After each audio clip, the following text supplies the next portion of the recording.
অনেক শাকের পাকোড়া খেয়েছি, কিন্তু ধুন্দুল শাকের কখনো পাকোড়া খাওয়া হয়নি। তো এবার গ্রামে যেয়ে আমার এক ভাবির হাতে এই ধুন্দুল শাকের পাকোড়াটা খেয়ে আমি তো তার ফ্যান হয়ে গিয়েছি।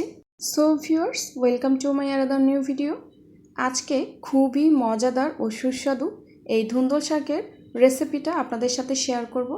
তো প্রথমে আমার ভাবি ধুন্দুল গাছের কিছু ফ্রেশ পাতা নিচ্ছিল, যেগুলো একদম কচি, আর সেগুলো দিয়ে সে এই শাকের পাকোড়াটা বানাবে। তো উনি এখানে অনেকগুলো পাতা উঠিয়েছেন, আর এই পাতাগুলোর সাথে উনি কিন্তু 2-3টা আলুও দিবেন। তো প্রথমে উনি পাতাগুলো কুচি কুচি করে কেটে নেবেন, তারপর আলুগুলো কুচিয়ে দিবেন। তো এদিক দিয়ে উনি আবার ভাত বসিয়েছেন।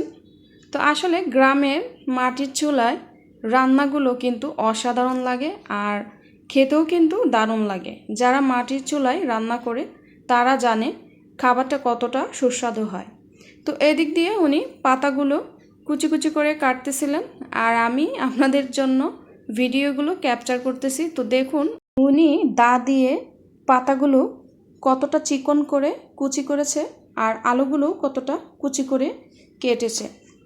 তো আসলে এইসব দৃশ্যগুলো দেখলে কিন্তু ভালো লাগে, আর গ্রামের মানুষরা প্রতিভাবান বেশি হয়।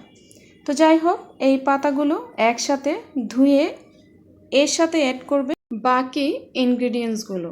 তো এখানে যাবে হলুদ গুঁড়ো, মরিচ গুঁড়ো, আর উনি দিয়েছে লবণ।